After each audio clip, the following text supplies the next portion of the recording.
खबरें विस्तार से। श्रीलंका के राष्ट्रपति गोटबाया राजपक्षे के सरकारी आवास पर कब्जा करने वाले सरकार विरोधी प्रदर्शनकारियों की धमाचौकड़ी जारी है।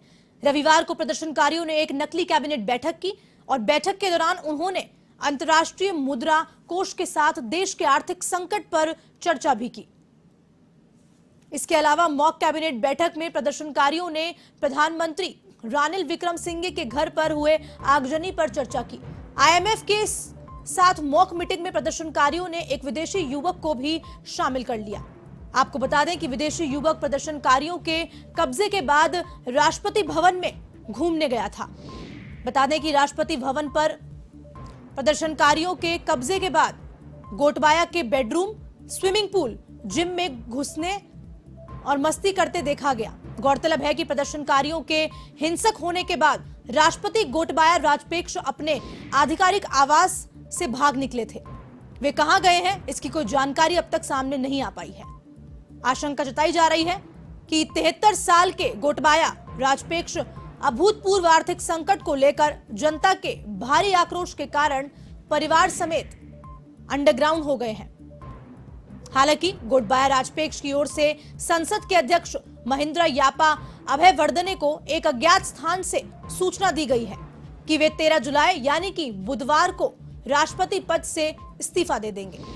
उधर प्रधानमंत्री विक्रमसिंघे ने भी इस्तीफे की पेशकश की, लेकिन प्रदर्शनकारियों ने प्रधानमंत्री विक्रमसिंघे के इस्तीफे की पेशकश के बावजूद उन्हें नहीं बख्शा और राजधानी के एक संपन्न इलाके में उनके निजी आवास को आग के हवाले कर दिया गया। इससे पहले मई में राष्ट्रपति गोटबाया राजपक्षे के बड़े भाई और तत्कालीन प्रधानमंत्री महिंद्रा राजपक्षे को सरकार विरोधी बड़े पैमाने पर विरोध प्रदर्शनों के कारण पद छोड़ना पड़ा था।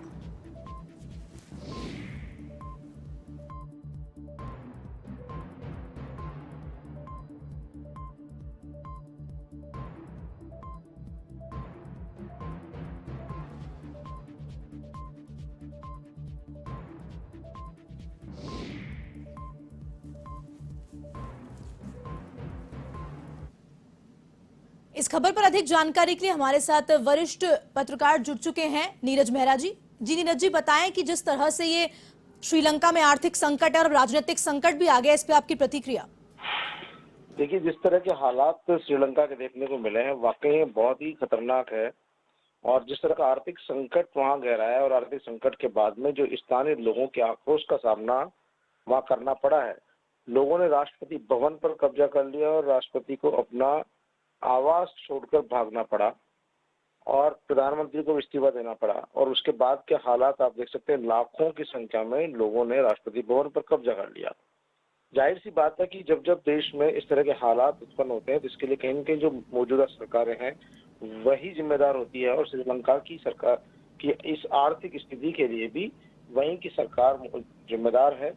और यही कारण है कि वहाँ जब लोगों को आर्थिक संकट का सामना करना पड़ रहा, लोगों के खाने पीने के लाले पड़ गए, तो ऐसी स्थिति में लोगों ने लगातार उनका धरना प्रदर्शन आक्रोश तो चल ही रहा था।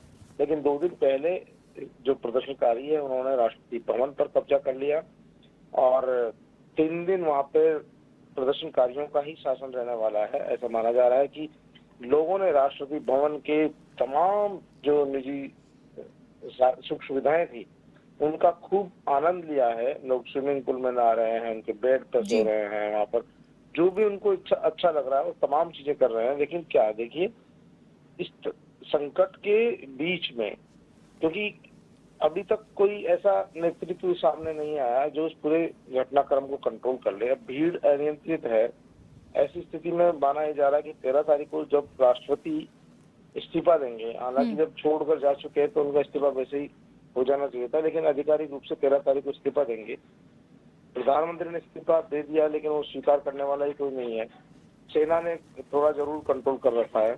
लेकिन इस स्थिति में अब भारत सरकार ने भी पेशकश की है कि वो श्रीलंका की मदद करेंगे और खाने और अन्य सुविधाएं उनको उपलब्ध कराई जाएगी भारत सरकार की ओर से। प्रधानमंत्री नरेंद्र मोदी ने कहा कि भारत जो है हमेशा श्रीलंका का सहयोगी रहा है और श्रीलंका पे जब जब भी संकट आया भारत ने मदद की है। अभी वर्तमान में श्रीलंका में जो हालात है उसमें भी भारत सरकार ने मदद का ऐलान किया है, मदद करेगा।